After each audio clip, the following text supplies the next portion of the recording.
putting the stereoizer on the master isn't good, because the bass and the kick and everything go off to the left or right or whatever.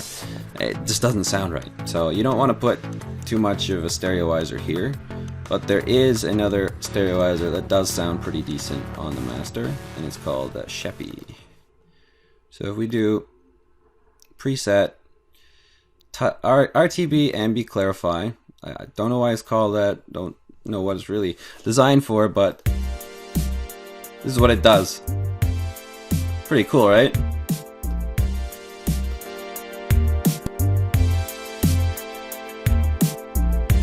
Oh yeah.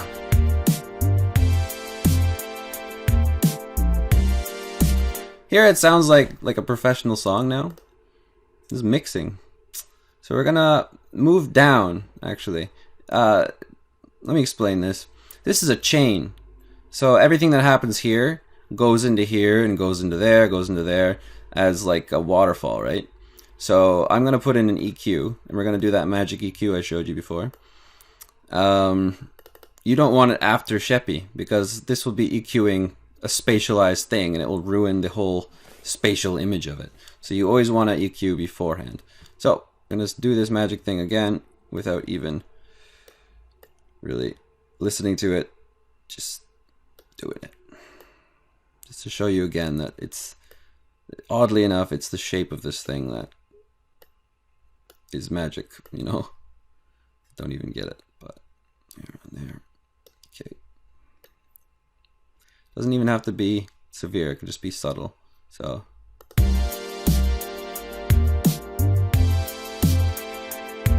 yeah.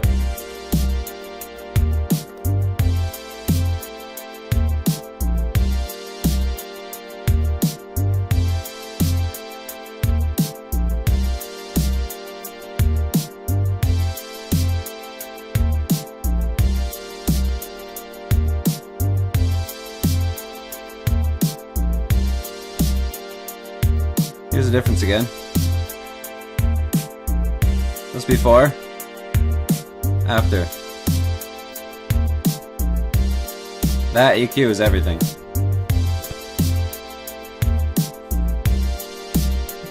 Oh yeah.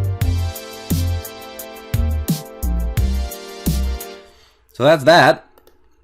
So you might be thinking, then what is mastering? Mastering is what we just did there, actually, and here. Mastering is putting more space into the recording. You're trying to EQ out things that don't sound right, and for some reason this EQ just makes everything sound good. No idea why. No one knows why, but it does, so use it. Anyway, we're going to move this down, and we're going to use a fruity multiband compressor here. Actually, you know what? No, we're not. We're going to use one of the things I included, Density Mark III. Oh, I love this one. Now, it's kind of hard to explain what it does, because what it does is extremely subtle. We went over this in the compressor section, but this, it just glues things and pushes them together slightly. It's like a really gentle, active compression, you know? So it's always like changing what it does depending on what's happening in the song, right?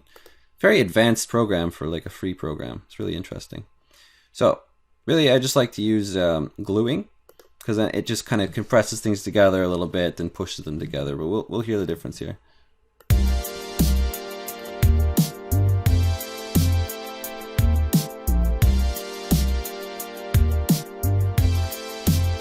Oops. No, we want to compress the bass. Let's hear the difference.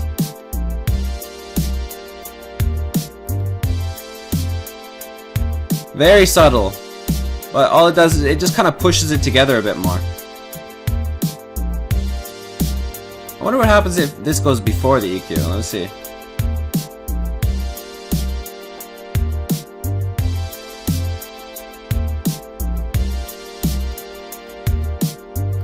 That sounds better after.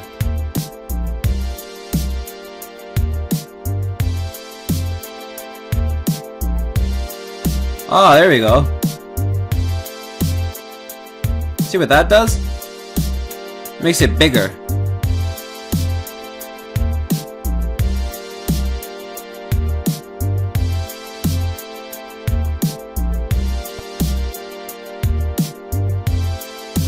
Sounds good. It's actually quite well mastered. So this is mastering, when you put stuff into the master, right? You're mastering. So this is the difference between the mix track, and we mixed it pretty darn well, right? Everything is put together, all the EQs are in place to make them all work together and sounds don't conflict, but it sounds like this.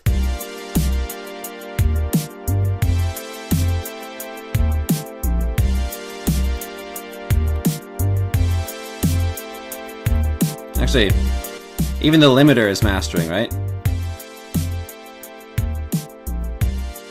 That's what it sounds like. That's only mixing. That's just mixing. Sounds like this, right?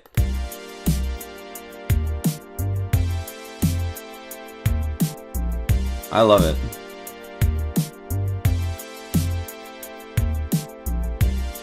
It's quite good, right? But it can get better, obviously, because we're going to turn on all the mastering presets here, and hear that?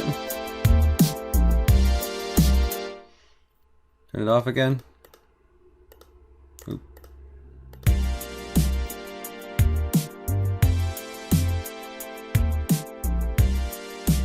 Kind of quiet, not glued together at all. Not really wide, and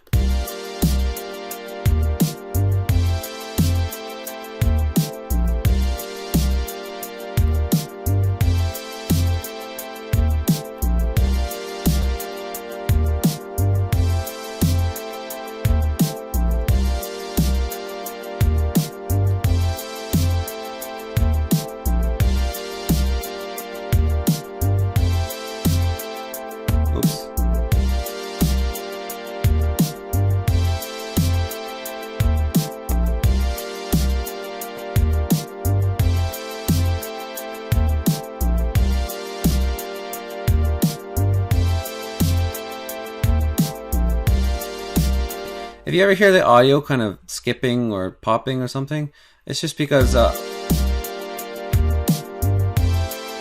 might be a lot of things going on, and sometimes FL Studio is trying to catch up with it because it has to do it all live, right? So that's the only reason.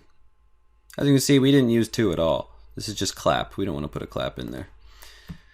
So we went from, actually, let me show you. This is probably going to be the most dramatic thing. We're going to turn off all the plugins on the entire thing, everything we did, no mixing, no mastering, nothing. Just gain staging, just putting things at the proper volumes. But even that isn't correct right now because compressors and gain and stuff like that changes the volume of things. But let's see. You see that's what we started with, right?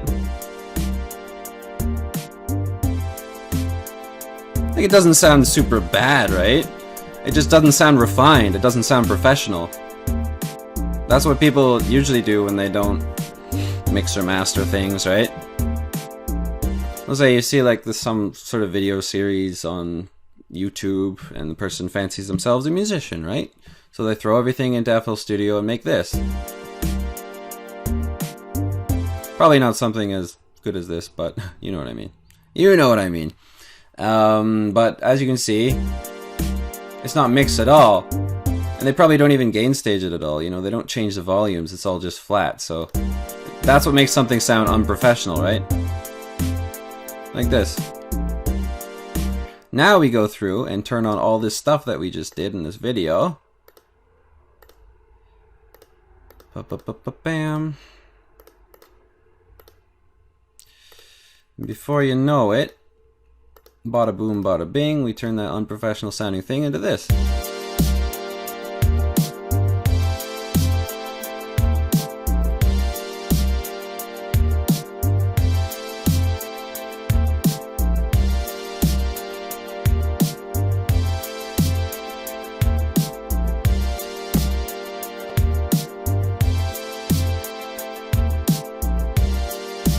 If you ask me, it sounds pretty good, doesn't it?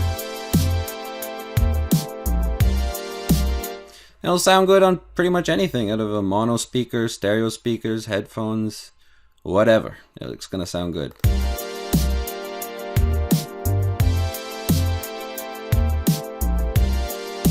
Nice and wide and realistic. Mastered. It's mixed, everything. And actually, things still sound, with all this, things still sound good without the fruity limiter, as long as you gain stage everything correctly and nothing's going over the limit, right?